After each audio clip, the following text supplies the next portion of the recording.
I am Ankush sir, again coming with the new type of session। और जो आज का सेशन है ये कोई टॉपिक रिलेटेड नहीं है, ये ऐसा है जो हर एक बच्चों का डिमांड है अभी लेटेस्ट, क्योंकि आज जो हम लोग डिस्कस करने वाले हैं वो है हमारा previous year sets. Yes, previous year set is very useful for your upcoming examination of SSC like CGL, CPO, MTS, CHSL, and also it is useful for the Air Force examination, X group, Y group, FCAT, CDS, many more examination, because questions जो हैं वो समझने बहुत जरूरी हैं। तो आज हम 25 क्वेश्चन लेकर आए हैं जो कि प्रीवियस ईयर CGL एग्जाम में पूछे गए क्वेश्चंस हैं। 2018 के पेपर को हम लोग डिस्कस करने जा रहे हैं। जहां से मेरी शुरुआत होती है वह है क्लोज टेस्ट। जो बच्चों का सबसे बड़ा दुखती रग होता है कि भाई क्लोज टेस्ट कैसे बनाएंगे, तो अभी से लगातार मैं 20 सेट करवाने वाला हूं, ठीक है। और ताकि आप एग्जामिनेशन में अच्छा फील कर सको, चाहे आप एयरफोर्स का एग्जाम दे रहे हो तो वहां पर भी ये सब चीजें मिलेंगी आपको, SSC में जा रहे हो वहां भी ये क्वेश्चंस मिलेंगे आपको, तो आप अच्छे से समझो इन चीजों को कैसे बनाते हैं क्वेश्चंस को। तो चलो मेरे सामने आज एक है पैसेज का 3 फॉर्मेट होता है। नंबर 1 पैसेज आपको डायरेक्ट क्वेश्चन के रूप में मिलेगा, नंबर 2 क्लोज टेस्ट में मिलेगा, और कुछ एग्जामिनेशन में दोनों रह जाते हैं। तो अभी देखने वाले हम सब एक पैसेज अपने पास है क्लोज टेस्ट के रूप में। इसके ऑप्शंस मैंने यहाँ 1, 2, 3, 4, 5 का लिख दिख रहा है। इन 5 में से आंसर होने वाले हैं। आप चाहो तो एक बार पॉज करके अच्छे से अपने से खुद से बना सकते हो। चलो मैं स्टार्ट करता हूँ। कैसे बनाते हैं, हमेशा कभी भी पैसेज बनाना तो निम्न बातों पे हमेशा ध्यान देना बेटा, हमेशा याद रखना। नंबर 1 वो बात ये है कि अगर कोई फॉर्मेट चल रहा है पास्ट में तो सारी घटनाएं पास्ट में होगी, अगर फॉर्मेट प्रेजेंट का है तो सारी घटनाएं प्रेजेंट में होगी। ये पहला बात याद रखना। दूसरा, यूज ऑफ करेक्ट प्रीपोजिशन, ये भी आपको याद रखना पड़ेगा। फ्रेजियल वर्ब आपको बहुत जरूरी है, तो इन सब चीजों को आप जरूर से जरूर देख लें, ठीक है। मैं कोशिश करूंगा बहुत सारा चीज आपको देने का। पहला, during the rain of Aurangzeb the last of the Mughals. अच्छा देखो, औरंगजेब के बारे में चर्चा हो रही है, तो औरंगजेब तो आज से अगर हम बात करें तो वो तो पास्ट फॉर्मेट की बात हो रही है। औरंगजेब कहाँ के हो गए, पास्ट में हो गए, तो पहले हम ये ले लिया किसकी कहानी है, औरंगजेब की। तो during the rain of Aurangzeb the last of the Mughal, जो मुगलों के सबसे अंतिम राजा रहे। अब आप कहोगे नहीं सर, अंतिम राजा तो बहादुर शाह जफर था, द्वितीय। नहीं, ये कुछ कहानी ऐसा रहा होगा कि जहां पर यहीं पर एंड हो रहा होगा। Their ... revolts against the empire। अच्छा बताओ तो रिवॉल्ट्स क्या है, सिंगुलर है या प्लूरल है? ये देखो, कभी भी अगर देयर रहे, देयर, और देयर के बाद क्या वर्ब आता है, देयर के बाद वर्ब क्या होगा, ये देयर डिसाइड नहीं करता है। देयर के बाद आने वाला सब्जेक्ट डिसाइड करता है कि वो वर्ब क्या होगा। There is nothing but water, तो there is nothing. There are so many boys, there are so many boys. Why? Because boys is a plural form, and जो plural subject होता है takes always the plural verb, but it is when it is in singular, जैसे there is nothing, nothing is a singular quantity, so is हमको वहाँ use करने हैं। तो there ... revolts against the empire। अब ये revolts क्या बता रहा है, ये सर है प्लूरल, तो जब ये प्लूरल है तो वर्ब भी क्या लेगा, प्लूरल। तो पहला क्वेश्चन का हम ढूंढने जाते हैं। तो हैव बीन प्लूरल, वाज तो पक्का नहीं होगा सर क्योंकि ये है सिंगुलर। वर प्लूरल है, आर प्लूरल है। अब हैव बीन तो नहीं होने जा रहा है। अगर आपने टेंस का थोड़ा सा भी ज्ञान रखा है तो वहां से इसको आप काट सकते हैं। तो ये कहानी कैसे चल रही है वो देखना है। तो मेरे सामने आया या तो वर या तो आर, इन दोनों में से कोई एक आंसर होने जा रहा है। अब देखता हूं क्या होगा। There are revolts against the empire, मतलब अभी की बात हो रही है। आगे मैंने पढ़ा ... वर, तो ये बता दिया सर घटनाएं सारी पास्ट की हैं, देयरफॉर द रीजन यहाँ आंसर क्या करेंगे, पास्ट, ना कि आर। तो मेरा तो पहला क्वेश्चन बन गया, किसी का औकात नहीं है, काट देगा। There were revolts against the empire ... were. अब बताओ तो वर क्या है sir, were is a plural form of a verb, और वर जो है प्लूरल फॉर्म है तो इसलिए जो सब्जेक्ट होगा वो प्लूरल होगा। अभी मैंने बताया, यहाँ देखो वर प्लूरल सब्जेक्ट था तो इसके लिए वर, तो यहाँ भी वर है तो प्लूरल सब्जेक्ट रहेगा। अब बताओ दीज, ईट, दैट या दिस, सर ये सब सिंगुलर फॉर्म होते हैं, ये सब आंसर नहीं होगा। दीज जीत गया। मैं सिर्फ अपनी ज्ञान से बनाने जा रहा हूं, मुझे हिंदी नहीं करनी है, तो हिंदी करने जाओगे हमेशा गलती करके आओगे। दीज वर द, अब वे थे, कौन थे, revolts of the Maratha. Maratha देखो, इसको हमेशा कैपिटल से लिखना, ठीक है। The Marathas, the Sikhs, the Jats, मतलब मराठाओं के साथ रिवॉल्ट्स हुआ, सिख के साथ हुआ, जाट के साथ ये बताओ तो बहुत सारी हो गए ना, and dot dot dot others. अब ये अदर्स कैसे अदर्स होंगे? More other, many other, each other, every other. Sir each every तो नहीं होगा answer, each every either neither. In my dictionary, in my grammar मैंने इसको गोरकी पतरकी की श्रेणी में रखा है। अब आप कह रहे हो सर गोरकी पतरकी क्या है? ये गोरकी पतरकी मैं आपको आगे बताऊंगा प्रोनाउन क्लासेज में कि ईच एवरी आइदर नाइदर कैसे याद करते हैं। फिलहाल अब मोर अदर या मेनी अदर, तो आप बोलोगे sir many other, more other तो नहीं होता है, तो इसलिए मोर हटा दीजिए, मेनी अदर्स। और भी बहुत सारे लोगों के साथ उनका झगड़ा हुआ। After the death of Aurangzeb, अब देखो औरंगजेब की मृत्यु होगी। After the death of, the noun of, ये एक खास संरचना होता है, याद रखिएगा। डेथ क्या है? नाउन है। द डेथ ऑफ, ये एक खास संरचना हमेशा कई बार आता है, द और ऑफ के बीच में भरने के लिए आएगा, तो हमेशा वहां नाउन भरिएगा, ये भी याद रखिएगा, लिख लीजिए वहीं पर। The death of Aurangzeb, Aurangzeb की मृत्यु के बाद द मुगल्स एम्पायर, जो मुगल साम्राज्य था, क्या हुआ? बिगेन पास्ट फॉर्मेट, देखो सारी घटनाएं अभी तक पास्ट चल रही है। Began to dot dot dot, क्या अब क्या हुआ होगा जरा देखते हैं। तो डिस्पर्स हुआ, डिस्टर्ब हुआ, डिसरप्ट हुआ या डिसइंटीग्रेट हुआ। अब ये देखो ये वर्ड हो गए। अगर आपको चारों का वर्ड नहीं पता तो आप नहीं बना पाओगे, हाँ इसकी तो मैं गारंटी देता हूं, तो इसलिए वर्ड आपको जानने होंगे। क्या होगा? डिस्पर्स का मतलब होता है तितर बितर कर देना, भीड़ लगी हुई है। The police has resorted to lathi charge to disperse the crowd, तो डिस्पर्स को, भीड़ को तितर बितर करने के लिए पुलिस ने क्या किया? लाठी चार्ज किया। डिस्टर्ब तो आप जानते हो, डोंट डिस्टर्ब मी। डिसरप्ट मतलब एकाएक फूट जाना, और डिसइंटीग्रेट का मतलब होता है टूट जाना। तो आप बताओ यहाँ इंटीग्रेशन आप पढ़े होगे मैथ्स में, वही से बना इंटीग्रेट, डिसइंटीग्रेट, छोटे छोटे खंडों में टूट जाना। तो बिगेन टू, टूटना शुरू हुआ, ये मुगल एम्पायर था वो टूटना शुरू हुआ, तो आंसर क्या हो जाएगा? वर्ड पावर अपना मजबूत रखना है, disintegrate. Began to disintegrate fairly fast, जल्दी से वो टूटने लगा। The country soon dot dot dot into a smaller territories many of which becomes, sir सबसे पहले तो बिकम्स गलती है यहाँ सर, चूंकि सारी घटनाएं पास्ट किया तो बिकम्स नहीं, यहाँ बिकेम होना चाहिए। देखो ये सब आपको ईरर में भी ध्यान रखना है। बिकेम मोर और लेस इंडिपेंडेंट, तो आप बताओ यहाँ क्या होगा? The country soon into a smaller, अब सून क्या हुआ होगा? Break in, break off, break out या broke up.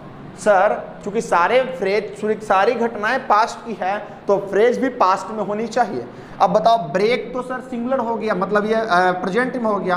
Break, break, broke, ये जीत गया सर। कहानी के अनुसार, वर्ब के अनुसार मैंने चुना तो यहाँ ब्रोक अप होना चाहिए। अब इनका मीनिंग समझते हैं। ब्रेक इन का मतलब क्या होता है, ब्रेक ऑफ का मतलब क्या होता है, ब्रेक आउट और ब्रेक अप, समझते हैं इसको। ब्रेक इन का मतलब होता है जब आप किसी के यहाँ गलत इरादे से गए हैं तो उसको बोलते हैं ब्रेक इन। देखो देखो ब्रेक इन, देखो देखो ब्रेक इन मतलब गलत इरादे से हम जा रहे हैं। लेकिन जब ब्रेक इनटू रहेगा तो सेंध मारना हो जाता है। किसी घर में जबरदस्ती ढूक गया रे तुम, तो वो क्या है? ब्रेक इनटू है। ठीक है, चोरी करने के लिए आप शटर काट के घुस गया, ब्रेक इनटू। ब्रेक इन का मतलब गलत इरादे से गए किए हैं। ठीक है, ब्रेक ऑफ, अच्छा एक होता है ब्रेक अप, एक होता है ब्रेक ऑफ। एक गाना है कि सुबह सुबह उठ के मैंने ब्रेकअप कर लिया, तो ब्रेक अप कर लिया। ये देखो ब्रेक अप, जब संबंध को थोड़े समय के लिए आप छोड़ते हो, ऐसे मान लो अपनी गर्लफ्रेंड को हम थोड़े समय के लिए ब्रेकअप कर लिए, मतलब उसमें पैचअप की संभावना है, फिर से जुड़ेंगे।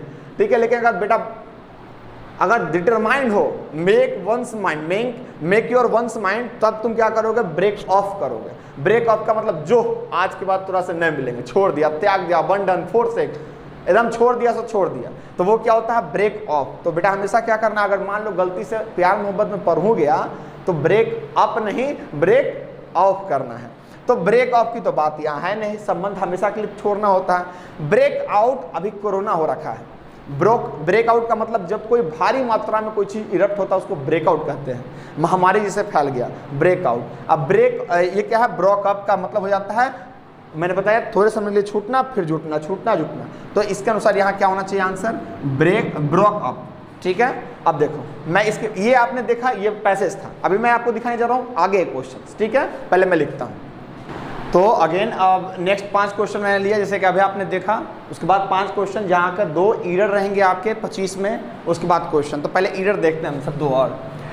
क्वेश्चन जो है 6 और 7 दोनों ईरर पार्ट है, मैंने सिर्फ लाइन लिख दिया, उसके बाद खंड दे दिया A B C और D। ठीक है, देखते हैं। द जैपनीज आर्टिस्ट, देखो जब भी पढ़ो ईरर तो वहां पर तुम कभी भी ये मत सोचना कि हम हिंदी करके ही बनाए, क्योंकि मैं बार बार बोलूंगा ईरर बनाते समय आपको 2-4 चीज जैसे फ्रेजियल वर्ब हो गया, प्रीपोजिशन का ज्ञान हो गया, वर्ब का थोड़ा बहुत ज्ञान हो गया, ये सब चीज चाहिए।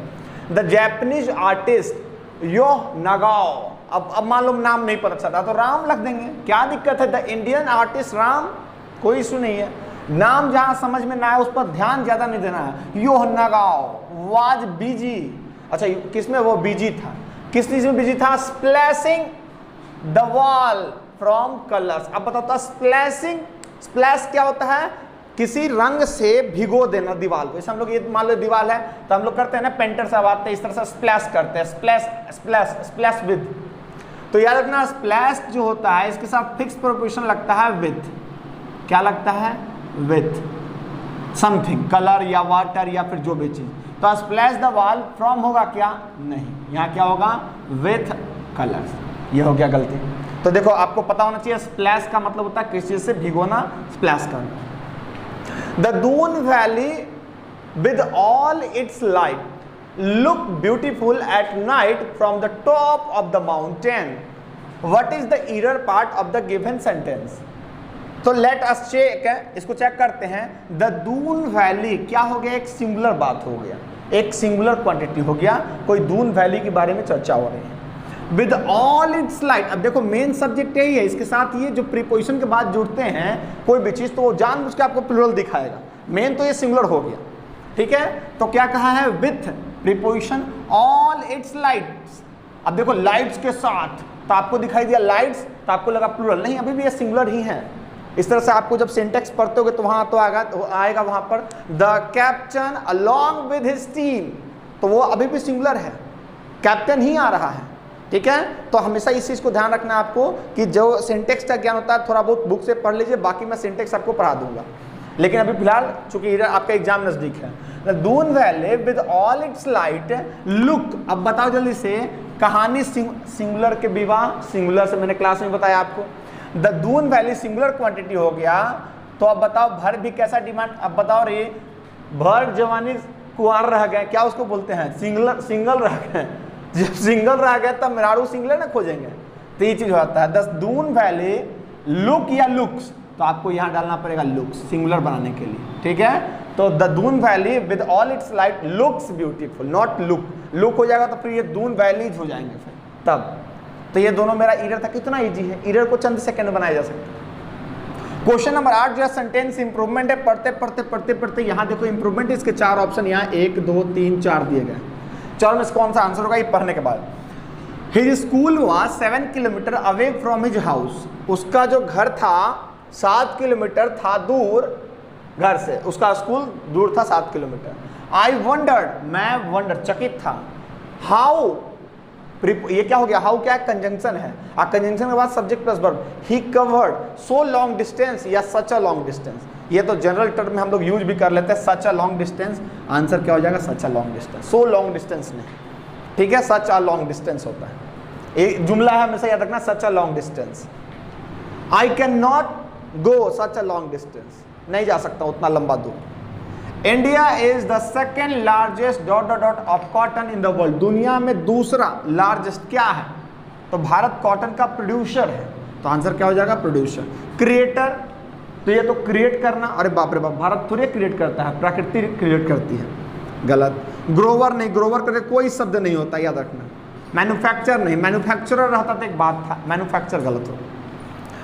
नेक्स्ट क्वेश्चन है, a large deep pot used both, pot का मतलब बर्तन, एक लंबा लार्ज डीप जो गहरा भी हो और बड़ा भी हो, पॉट बर्तन, यूज्ड बोथ जिसका यूज होता है दोनों में, इन द ओवन खाना पकाने में, and as a serving vessel, और जिसको हम सर्व भी कर सकते हैं उसको हम क्या बोलते हैं। अपने पास 4 ऑप्शन है, सॉस पैन, कैसरोल, स्किलेट, या फिर क्या लिखा है, कॉल्ड्रॉन। चलिए मैं बताता हूं आपको, ये चारों इंपॉर्टेंट हो गए, मतलब ये चारों आपके एग्जाम में किसी भी दिन आ सकते हैं। सॉस पैन क्या होता है, वो एक तरह का पैन, वो पैन जिस पर जैसे ऑमलेट वगैरह बनता है ना, उसको सॉस पैन बोलते हैं। याद रखना। जो ऑमलेट वगैरह खाते होगे तो जिस पैन में बनता है उसको बोलते हैं सॉस पैन। जलेबी वगैरह छनाता है सॉस पैन। कैसेरोल क्या होता है? एक ऐसी बर्तन जिसमें हम क्या करते हैं, खाना बना भी सकते हैं और खाना किसी को सर्व भी कर सकते हैं।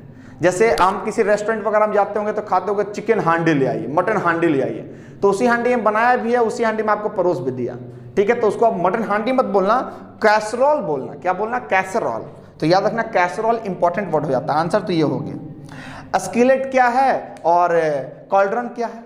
तो कॉल्ड्रन होता है, देखो जब कोई बड़ा सा पॉट हो और उसको ओपन फायर में बनाया जाए खाना उसमें, जैसे शादी विवाह में होता है हमारे यहाँ कि बड़ा सा हांडी आता है, जो केटरिंग वाले होते हैं बड़ा सा हांडी लाते हैं, उसमें बुनिया बना रहे हैं, सब्जी बना रहे हैं। तो वो जो बड़ा बड़ा बर्तन है, टब जगह हमने अपनी भाषा में बोलते हैं, टब उठावा हो, उसको टब नहीं बोलना रे, आप क्या बोलना? कॉल्ड्रॉन। क्या बोलना है? कॉल्ड्रॉन। स्किलेट क्या होता है? स्किलेट होता है तवा, लंबा हत्था वाला तवा, जो एक बड़ा सा तवा है और लंबा सा उसका हत्था है, उसको बोलते हैं स्किलेट। इस तरीके का आकृति रहेगा, ठीक है। तो इसको बोलेंगे स्किलेट, ठीक है। जबकि इसको क्या बोलेंगे हम सब? इसको बोलेंगे कॉल्ड्रॉन, ठीक है। और जिसमें हम बनाए और खा भी लिए उसी में, वो क्या है? कैसेरोल। और सॉस पैन आपको समझाए दिए, वो जिस पर ऑमलेट वगैरह बनता है, ठीक है। चलिए नेक्स्ट क्वेश्चन की ओर चलते हैं। चलिए तो देखते हैं अब अगला जो क्वेश्चन है अपने सामने, वो आपके साइनोनिम्स हैं, एंटोनिम्स हैं, इडियम फ्रेजेज हैं। और एक मैंने OWS पीछे दिखाया, एक OWS यहाँ पर। यही मेन होते हैं हर एग्जाम में। इसको जिसने पकड़ लिया वो बेटा हमेशा निकाल लेगा क्वेश्चन, सारे क्वेश्चन बन जाते हैं इजिली। जैसे पहला है OWS, फ्लावर्स और leaves woven together in a circle for placing on a coffin on a or a grave। अभी जब किसी का मकबरा वगैरह पे जाते हो, देखो जैसे शहीद हो गए तो शहीदों को शहादत देने के लिए एक बड़ा सा फूलों का, फूल पत्ती का बड़ा सा गोला रिंग की तरह हम लोग लेके जाते हैं और उनके ऊपर शहीदों के ऊपर चढ़ाते हैं, है ना। एक तरह से हमारी वो श्रद्धांजलि होती है, ठीक है। तो वो बड़ा सा जो गुच्छा होता है उसको हम क्या बोलते हैं इंग्लिश में? यही आपसे पूछा है यहाँ पर। दैट इज कॉल्ड रथ। क्या बोलते हैं हम उसको? रथ। WREATH। तो इसे याद रखना, डेथ पर देते हैं रथ, डेथ पर देते हैं रथ, डेथ पर देते हैं रथ, ऐसे करके याद है। गार्लैंड होता है फूलों का हार, जैसे माला वाला नेता होता है को पहना देता है सब गार्लैंड, तो वो क्या हो गया? गार्लैंड। बुकेट तो बुके समझ में करते हो, बुके का मतलब गुलदस्ता। What is the meaning of punch? ये मुझे आप बताओगे कमेंट बॉक्स में, ठीक है। चलो पहला काम आपको दे दिया, पंच का मतलब आप बताओगे क्या होता है।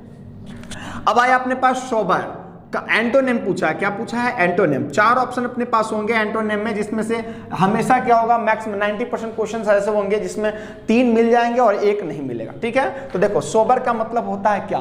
सोबर रखो, सोबर रखो, बंगाली भाषा में बोलता है सोबर रखो, ठीक है। तो सोबर रखो का मतलब क्या? शांत रहो नहीं कहते, जिसे सबर रखो कहेंगे ना हम सब, क्या कहते हैं? हम क्या कहते हैं? सबर रख। तो वही बंगाली भाषा में क्या कहते? सोबर रखो। तो सोबर रखो का मतलब शांत रहो, शालीन रहो, तो शांत होता है। सोबर का मतलब शांत, सोबर का मतलब शांत, याद रखना। अच्छा कभी कभी तुम सब बहुत गुस्सा में आ गया तो कहाँ चल जाता है? नहाने चल जाता है, शावर चालू करता है, हा, उसके बाद तुम हो जाता है शांत। तो ये क्या है? शावर।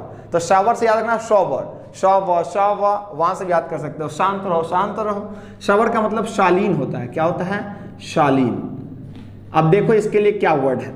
नर्वस। एंटो पूछा है तो नर्वस का मतलब तो बेचैन हो जाता है। एजिटेटेड, हाँ इसका मतलब होता है जब आदमी यह सीरियस नहीं सर, काम तो शांत, ये तो सिनोनिम हो गया। अरे सोबर बराबर काम बोल सकते हो तो आपके दिमाग में आएगा नर्वस हो सकता है सर आंसर, या एजिटेट। तो आंसर करना हमेशा एजिटेट। क्यों एजिटेट? जैसे ये शालीन है, शांत नहीं है। शालीनता एक आदमी के अंदर एडजेक्टिव है, उसी प्रकार से एजिटेट आदमी क्या होता है? एजिटेटेड हो जाता है। इरिटेट जब होता है तो एजिटेटेड हो जाता है, जबकि नर्वस तो एक सिचुएशन है, आदमी नर्वस होता है। तो सीरियस का नर्वस होता है। इन दोनों आपस में एंटोनिम से, ये याद रखिएगा। याद रख पाओगे? सोबर, तो सोबर रखो, याद रखना वहां से। एग्जेम्प्ट, आप मॉल वगैरह में जाते होगे तो वहां मिलता होगा आपको छूट, एग्जेम्प्टेड। एग्जेम्प्टेड, तो एग्जेम्प्ट का मतलब होता है छूट। फ्रॉम लगता है प्रीपोजिशन, कभी भी आएगा तो इसके साथ प्रीपोजिशन फ्रॉम, एग्जेम्प्टेड फ्रॉम। तो एग्जेम्प्टेड बराबर क्या होता है? सिनोनिम बताना है। हिंडर नहीं, हिंडर का मतलब क्या होता है? देखो मैं अभी यहां दिखाता हूं आपको। हिंडर ऐसे याद रखना, HINDER। हिंडर बराबर होता है हैम्पर, हैम्पर बराबर होता है हिंडर, हैम्पर बराबर होता है थ्वाट, TH थ्वाट, WART बराबर होता है हिंडर, हैम्पर, थ्वाट, इम्पीड। इम्पीड बराबर होता है ऑब्स्ट्रक्ट, याद रखना। अब कैसे याद करेंगे, देखो यहाँ पे हिंडर, तो ऐसे याद करना, हिंडर, हिंद, हिंद, हिंदुस्तान, हिंदुस्तान, हिंडर को ऐसे याद करना। एक मैं कहानी बताता हूँ, सारा वर्ड आपका हो गया अभी अभी, देखना यहाँ पर। तो ऐसे याद करना है, हिंदुस्तान में, ठीक है, इंद्र देवता, देखो हिंद, हिंद से हिंदुस्तान में, इंद्र देवता बड़ी क्रोधित हो जाते थे बातें बात में, उनको तय सुन आदमी कम आंक ले तो तुरंत गुस्से आ जाते थे। तो हिंडर, हिंड, इंद्र, हिंड में, हिंदुस्तान में, इंद्र देवता हम पर क्या कर दिया, वार कर दिया। अच्छा, वार कर दिया किस चीज का, पानी का। गोकुल में क्या किया, जब लोगों ने गोवर्धन की पूजा करना शुरू किया तो इंद्र नाराज होकर पूरा वार पानी पर बरसा दिया। तो इसे हिंदुस्तान में इंद्र देवता हम पर वार छेड़ दिए। अब बताओ, जब बारिश बहुत ज्यादा होगी तो तुम्हारे काम में क्या आएगी, रुकावट आएगी, बाधा आएगी। इम्पीड, पीड, पेड मतलब पैर, पैरों में बाधा आ गया, बराबर ऑब्स्ट्रक्ट, सबका मतलब होता है बाधाएं। क्या होता है, मतलब बाधाएं। तो याद रखिए वही वाला हिंडर, तो हिंडर का मतलब तो बाधा हो गया। एग्जाम का मतलब छूट होता है, नहीं सर ये आंसर नहीं है। एक्सक्लूड का मतलब होता है छूट, बिल्कुल। एग्जेम्प्टेड बराबर एक्सक्लूड होता है, बिल्कुल सही है। रिड्यूस कम करना, प्रिवेंट बचाना, प्रिवेंट फ्रॉम होता है, प्रीपोजिशन याद रखिए, प्रिवेंट फ्रॉम, ठीक है। और बाकी के साथ क्या प्रीपोजिशन था आप बताओगे कमेंट बॉक्स में। हिंडर, एक्सक्लूड, एक्सक्लूड फ्रॉम हो जाएगा, रिड्यूस, देखना है। अब यहां देखो इडियम फ्रेज अपने पास दो एग्जाम में आए हुए हैं। On tenterhooks, on tenterhooks का मतलब क्या होता है, अच्छा बताओ तो। टेंटर हुक्स, हुक्स के ऊपर टेंट कर दिया, हुक्स के ऊपर टेंटर हुक। अब टेंटर हुक का मतलब क्या होता है, जब आदमी बहुत चिंतित होता है, जैसे शादी विवाह हो रहा है तो टेंट का, समियाना का, हुक का, सबका खर्चा देना होता है। तो जो लड़की के पिता होते हैं वो हमेशा क्या होते हैं, बेचैन होते हैं, बेचैन होते हैं, लड़की के घर वाला सब बेचैन होता है। तो ऑन टेंटर हुक का मतलब क्या होगा, एनेक्जियस, एनेक्जियस का मतलब क्या होता है, बेचैनी, ठीक है, बेचैनी, बराबर। इधर देखना, अनहैप्पी का मतलब तो नाखुश हो गया। हैप्पी का मतलब क्या होता है, ग्लैड। देखो हैप्पी वाला वर्ड सिखा दूं आपको, हैप्पी, ग्लैड, इलेटेड, डिलाइटेड, बराबर होता है एक्सिलरेटेड, सबका मतलब होता है खुशी, ठीक है। इसका उल्टा पूछेगा तो बोलना सैड, ग्लैड, इधर ग्लैड था, इधर ग्लूम, ग्लम, ठीक है, मोरोज, सबका मतलब होता है दुखी, ठीक है। कैसे याद करेंगे, देखो इधर मेलंकली,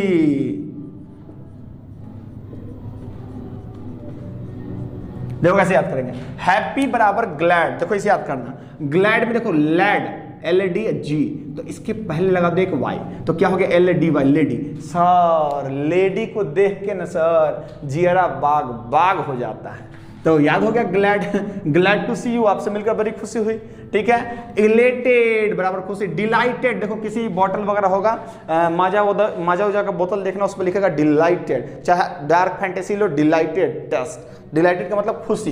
एक्सिलरेटेड, एक्सहिलरेटेड का मतलब होता है खुशी, ठीक है। अब पूरी कहानी मैं सुनाऊं तो समय थोड़ा ज्यादा लग जाएगा, फिलहाल याद रखो। सैड, ग्लम, ग्लम, ग्लूम, देखो इधर जब तुमको होगा गम, देखो L से लव, GUM, तो लव में हो गया गम, दुखी हो गया। हमर, देखो इधर मोर, रोज, मोरोज, तो मोरोज कैसे याद करेंगे, मोर रोजवा मुरझा गया सर, लगता है ब्रेक ऑफ कर दी सर। तो मोरोज का मतलब क्या होता है, मोरोज का मतलब हो जाएगा आपका कि दुखी हो जाना। मेलानकली, मैला है मेरा आंचल, अच्छा किसी महिला का आंचल मैला हो जाए तो वो क्या हो जाएगी, दुखी हो जाएगी। चलिए वापस से आते हैं। तो हैप्पी के लिए हो गया वो वाला पूरा कहानी। लैंड एंड ईयर, अच्छा कान लगा दो, लैंड एंड ईयर, तो लैंड एंड ईयर का मतलब क्या हो गया कि आप किसी चीज पर पूरा ध्यान देना। मास्टर साहब कहते थे पहले कान दो मतलब ध्यान दो, तो क्या हो जाता है, to pay attention, very easy, आसान था। फिर से आया सैनोनिम, सैनोनिम बताना है रैम्पेंट का, रैम्पेंट, ठीक है। तो रैम, रैम, राम से याद करना। अच्छा राम का मतलब क्या होता है, RAM, रैम, एक तो प्रभु श्री राम हो गए, एक और होता है रैम इनटू, मतलब होता है किसी में ठोक देना, ठीक है, तो ठोक देना। और रैम्पेट का मतलब होता है कोई चीज बहुत ज्यादा हो जाए तो उसको बोलते हैं रैम्पेट, बहुत ज्यादा नाम है राम का, तो ऐसे भी याद कर सकते हो। तो रैम का मतलब होता है, रैम्पेंट का मतलब जो अत्यधिक मात्रा में है। चाइना ने पूछा एक्सेसिव, ठीक है। तो एक्सेसिव का मतलब क्या होता है, अत्यधिक मात्रा में। लिमिटेड नहीं, लिमिटेड का मतलब होता है, मतलब लिमिटेड हो गया। रेयर, जेंटल नहीं, आंसर क्या हो जाएगा, एक्सेसिव। लास्ट वन वो है आपका स्वर्ब। स्वर्ब का मतलब क्या होता है, स्वर्ब का मतलब हो गया जैसे ड्रॉप, ये देखो ये झटका, लर्ज, लर्ज का मतलब होता है झटका देना, ठीक है। अब बताओ स्वर्ब का मतलब होता है जब आप अपने रास्ते से भटक जाते हो तो उसको बोलते हैं स्werving। क्या बोलते हैं, स्werving। तो स्वर्ब का मतलब होता है रास्ते से भटक जाना, तो इसका उल्टा क्या हो जाएगा, सीधा चलो। तो सीधा चलने के लिए क्या हो जाएगा, स्ट्रेटन, ठीक है, स्ट्रेटन। अब रुक जाइएगा, देखो यहाँ पर। तो इसके बाद अब और क्वेश्चन जो बचे हुए हैं वो हैं आपके वो क्वेश्चन हैं आपके related to active voice, narration, ये क्वेश्चन है, ठीक है। अब उसको पढ़ाने के लिए मुझे चाहिए पूरा टॉपिक आपको पढ़ाना, ठीक है। तो अभी के लिए इतना, ये जो क्वेश्चंस हो गए, याद रखना पढ़ा लिखा होना और पढ़ते रहना में बड़ा अंतर है, इसलिए हमेशा इंसान को पढ़ते रहना चाहिए। क्या करना चाहिए, पढ़ते रहना चाहिए। ये नहीं कि मैंने ये चीज़ पहले पढ़ रखा अब नहीं पढ़ूँ, बराबर पढ़ो, क्योंकि पढ़ना ही एकमात्र लक्ष्य है। जीवन में अगर सफल होना चाहते हो तो हमेशा और हमेशा क्या करते रहो, पढ़ाई जारी रखो, यही मैं कहूँगा। और विशिंग यू बहुत बहुत शुभकामनाएं आपको आपके आने वाले एग्जामिनेशंस के लिए। और मैं ये हमेशा आप यहाँ से तत्पर हूँ। अभी तो बिहार में लॉकडाउन लगा हुआ है, कोचिंग इंस्टीट्यूशन सब बंद हैं, हाँ रैलियाँ हो रही हैं, उससे कोई इशू नहीं होगा, कोरोना नहीं फैलता है, कोचिंग आने से कोरोना फैलेगा। आप 18 साल से ऊपर हो, आपको जल्दी अटैक करेगा, इसलिए घर पर बैठे रहो, ठीक है। एग्जाम देने जरूर जाना है आपको, तो चूंकि आपका एज खत्म हो जाएगा और एज खत्म हो गया तो कोई सुनने वाला फिर नहीं है। तो मैं फिर से कहूँगा इन सारे वर्ड्स को अपना बना लो, क्योंकि तुझे अपना बनाने की कसम खाई है, ठीक है। तो चलो इसको यहाँ रोकते हैं, बाकी नेक्स्ट वीडियो में मिलेंगे। अच्छा लगा हो तो लाइक, सब्सक्राइब और शेयर जरूर करिए। जय हिंद।